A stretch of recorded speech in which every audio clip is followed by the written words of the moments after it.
Hi everybody, welcome back. I'm Dorothy. I'm a professional astrologer. You can find me on the web at nhastrologer.com, and there's a live link in the information box right below this video. So I want to talk today about December for 2015 for Leo. Now on December 4th, I'm going to get right to this. We have Venus in Sag, fire, trine Jupiter in Leo, your sign, a fire sign. We also have the sun in Sagittarius, trine Uranus in Aries. So we have basically what is a large grand trine, a big triangle around the us in the solar system. This is fun and energetic and light and easy, and boy do we need it after a tough November that a lot of people have reported back to me on. So, and reported to others, I know. So when we get this energy, what it is all encouraging us to do is to our creative self-expression. That's what Leo is all about. Venus in Sag is going to spend money on those things that are fun or gaudy, lots of beautiful bright lights. I know here in the United States we light things up like crazy, so things, well, in other countries too.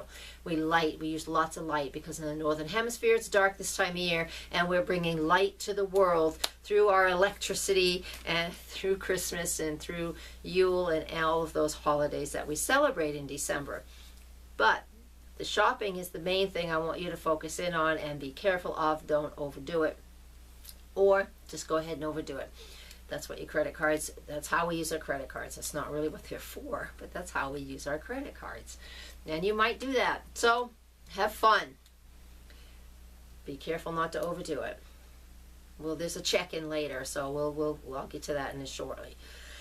Mars at that point also in that day moves into the sign of Aquarius, and that is your 7th house, Leo, and that just means that partnerships and relationships can take a, not a serious turn, but can be, you can just kind of settle things in that regard. You know, Mars is all about action, but Aquarius is air, it's fixed air, and so we're going to be thinking about projects and thinking about things that we need to accomplish, and that is in regards to our intimate partnerships and our business partnerships. So take some time and allow that to manifest. Nothing's going to shift on that very day, you know, because it takes the planets a little while to get used to the new sign that they're in.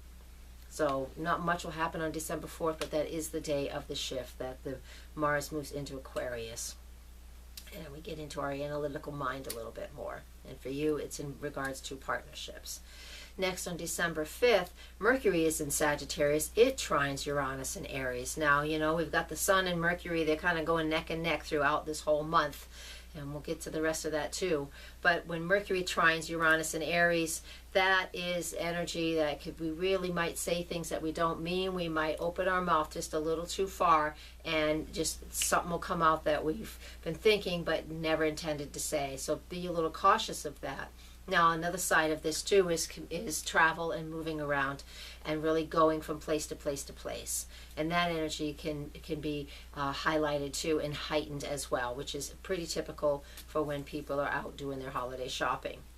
Now, on December 6th, we do have a full moon in Mercury's natural sign of Gemini. 14 degrees of Gemini is the new moon, no, full moon, 7:27 a.m. East Coast time in the United States. And with that full moon in Gemini, and that is in your 11th house, and that 11th house is a social place. It is a place where we're out in the world and the world can see us. It's where we belong to groups. It's when we spend time doing things as a group and as a collective. All right.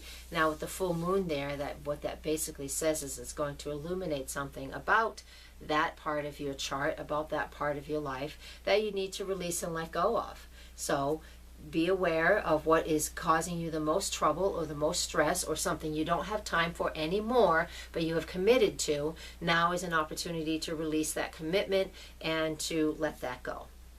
All right, either have the conversation you need to have, that's Gemini, or write things out, an email, or send it. In some form of communication needs to happen. And that is the energy of that full moon, just in a nutshell. On December 8th, the Sun conjuncts Mercury in Sagittarius. That is in your 5th house. And with that being in your 5th house, that focuses in on children and the things that we create and being creative. and creative self-expression as well. So that is really fun.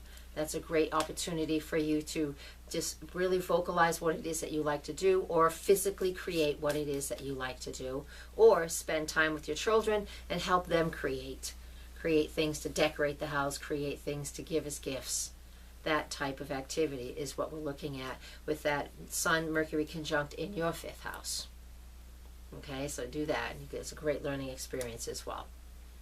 On December 10th, we have Venus moves into Capricorn, and this is when we get to pull the purse strings a little tighter. Venus is the money that we have and how we earn our money. It's also how we spend it, or the things we spend it on. When it's in the sign of Capricorn, we're going to be a little more logical and practical. That goes on in your 6th solar house for you, Leo, and that just means that throughout, your regular routine, you just need to, you're valuing your time is what it really comes down to. You're valuing your daily routine, and if your daily routine has been out of whack a little bit, you're going to be able to put it back into order so you feel more comfortable. All right, but this is also an opportunity where we're able to really stop overspending if that's something that we've been doing. So keep that in mind as well. Now on the 12th of December, we have Mercury making a trine to Jupiter and Leo. There's your Jupiter and Leo again. Leos, this has been a fabulous year of abundance of whatever it is that you're focusing in on. All right. And we also have the Sun 2 days later on the 14th of December making a trine aspect as well to Jupiter, because the Mercury and the Sun are together right now. Throughout the whole month, they're kind of neck and neck, then they conjunct. And they work together, and then they start to separate. Mercury moves a little faster since it's closer to us than the Sun is. It moves a little faster than the Sun. But it goes retrograde, so it gets behind the Sun once in a while, but lots of times it's in front of the Sun, and it is in this case. And so this is, again, 3 or 4 days of a lot of fun, a lot of activity, a lot of socializing, parties, going out, visiting people, and just doing all those things that we tend to do in the holiday season, which it is. It just adds to the fun. There is very little that's difficult to deal with in these days. There's a couple of tough things coming up. The next thing is December 15th, and this one is the toughie. This is Uranus square Pluto. We've had this 6 times. This is the 6th square between the 2 planets since June 2012. We have one more in March 2015. So this is number 6 of 7 squares between the 2 planets. They have been connected, of course, since 2012, but the exact squares are when the tension runs the tightest and the highest. But we're getting used to this, and what this is this is the global shift that has happened and has started in 2012. The true start of it was 2008 when Pluto entered Capricorn, and it started to break down all the financial structures, all the banking systems, governments. Everything is starting to crumble. Now, so much has gone away for a lot of people in that time period. And starting in 2012, Uranus came in to kick the can a little bit, or to kick the hornet's nest, so to speak, to really get us upset enough where we're going to start pushing the government as well. Start saying, no, you can't do this anymore. Look at we the people, and we start revolting or having our own personal revolutions, and just stating to the government what it is that we do and do not want. And this is the shift this is just the material looking shift that we have going on for the planet. There's an energetic shift too, and that is when it started, was 2008, and then again in 2012 when Uranus moved in, and it says this is a whole new Aquarian age now. And it's time for us to raise the vibration of the planet and raise our own vibration. So while I know I can't do anything about what my president is doing, but I can vote and I can do the things that I want to do in my own personal life that change me. And you are the same. So with this square smack in the middle of a really decent looking month, honestly, in my opinion, it's a pretty decent looking month. With this with this Uranus-Pluto square smack in the middle of it, it just means let's use the energy on either side of it, and I'll get to the rest of it in a minute. It's about the energy of just moving forward and propelling us forward. So be a rebel where you need to be a rebel. Take new steps. Allow the things that are falling away to stay away. Don't try and recreate what you had in the past that is not part of the future. And that is what we can do in our own personal lives. And the light that we bring into the world and the things and the shifts and changes we're making for ourselves inspire others, and others will do the same. And that's how we affect the global consciousness of the planet and our own consciousness as well. All right, enough of that lecture. I want to get on. I could talk about that for hours. I want to get on to the next day, which is December 16th. Mercury will move into the sign of Capricorn. That, again, is in your 6th house as well. And with that being in your 6th house, it just means that you're really trying to stabilize. This is your focus this month. Your 6th house, you're trying to stabilize your daily routine and your work. Now, this is also an area of the chart which is about your health. So take good care. It doesn't mean there's a problem. I don't know. I can't see that. I can't see your personal chart. But when there's so much going on in the 6th house, which there is, that is for you, Leo, or those with Leo rising especially, it just means that take care. If you need to have regular checkups, go get your regular checkups. Just be proactive in your own health. That's really what it's telling you. I want you to do that. Now, let me look at my calendar here. I've got December 20th is next. And so we have Venus square Uranus, and Venus is in Capricorn. Uranus is in Aries. This is the cardinal square. So this does create action and movement. And that is in your 6th house again, that work area and that health area. And it squares Uranus in the 9th house. And that is about expanding my awareness. So it looks like there could be an opportunity for you to do some holistic healing or something in that nature, more a little bit outside of the mainstream, if you choose to do that. We also have Venus conjunct Pluto on December 20th, again in your 6th house. So focus in on your health. Focus in on your daily routine. You know, the daily health routine. Brush your teeth, take a shower, eat right in the morning, things like that. All right, it's not deadly. It just wants you to focus a little bit more by caring for yourself. Next, we have the winter solstice, December 21st.